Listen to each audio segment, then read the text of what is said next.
Hi hello എല്ലാവർക്കും സുഖമാണെന്ന് വിചാരിക്കുന്നു. ഞങ്ങൾ സുഖമായിട്ടിരിക്കുന്നു. ആദ്യമായിട്ട് വീഡിയോ കാണുകയാണെങ്കിൽ എല്ലാവരും ഒന്ന് സബ്സ്ക്രൈബ് ചെയ്യണേ. അപ്പൊ പുതിയ പുതിയ വീഡിയോകൾ കാണുമ്പോൾ നിങ്ങൾക്ക് കാണാൻ പറ്റും. അങ്ങനെ ഞങ്ങളെ ഒന്ന് സപ്പോർട്ട് ചെയ്യണം. അതെ, നമ്മളുണ്ടല്ലോ എല്ലാവരോടും ഒരുപോലെ പെരുമാറാൻ ശ്രമിക്കണം, അല്ലെ? നമ്മൾ ഒരാളോട് കുറച്ച് സ്നേഹം കാണിക്കുക, അല്ലെങ്കിൽ വേറൊരാളോട് കുറച്ച് അധികം സ്നേഹം കാണിക്കുക, അങ്ങനെയൊക്കെ ആവുമ്പോ അത് നമ്മുടെ ക്യാരക്ടർ അത്ര നല്ലതല്ല. എപ്പോഴും നമ്മൾ ഒരേപോലെ നമ്മുടെ ക്യാരക്ടർ മെയിൻറ്റെയിൻ ചെയ്ത് പോകാനായിട്ട് ശ്രമിക്കണം. ഒരു പക്ഷെ നമുക്ക് ചിലപ്പോ നമ്മുടെ ഫോണിലൊക്കെ ചില നമ്പേഴ്സ് നമ്മൾ സേവ് ചെയ്ത് വെക്കില്ല. നമ്മൾ വിചാരിക്കുക എന്തെന്ന്, അത് വേണ്ട, നമുക്ക് ആവശ്യമില്ല, അതുകൊണ്ട് നമ്മൾ സേവ് ചെയ്യുന്നില്ല എന്ന് വിചാരിക്കും. പക്ഷെ നമുക്ക് ഏതെങ്കിലും ഒരു അവസ്ഥ വന്നു കഴിഞ്ഞാല് ചിലപ്പോ ആ നമ്പർ ആയിരിക്കും നമുക്ക് വേണ്ടി വരിക. നമ്മൾ സേവ് ചെയ്തിട്ടുണ്ടാവില്ല. നമ്മുടെ ക്യാരക്ടറും അങ്ങനെ തന്നെയാണ്.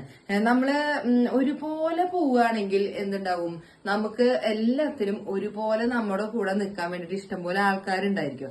അല്ലാതെ ക്യാരക്ടർ ചേഞ്ച് ആയിട്ട് കുറച്ച് ഒരു എന്താ പറയാ, സ്നേഹമുള്ളവരോട് കുറച്ച് സ്നേഹം കാണിക്കുക, വളരെ അടുപ്പില്ലാത്തവരുടെ അടുപ്പം ഇല്ലാതെ കാണിക്കുക, അങ്ങനെയല്ലാതെ എല്ലാവരോടും ഒരേപോലെ സ്നേഹവും ഒരേപോലെ സന്തോഷവും ഒരേപോലെ ചിരിക്കുകയും ഒക്കെ ചെയ്തു കഴിഞ്ഞാൽ നമ്മുടെ ക്യാരക്ടർ എന്താന്ന് അപ്പുറത്തുള്ള ആൾക്ക് മനസ്സിലാവും. അപ്പൊ നമ്മുടെ സ്വഭാവം എപ്പോഴും നമ്മൾ തന്നെ മെയിൻറ്റെയിൻ ചെയ്ത് കൊണ്ടുപോവുകയാണെങ്കിൽ വളരെ സൂപ്പർ ആയിരിക്കും. താങ്ക്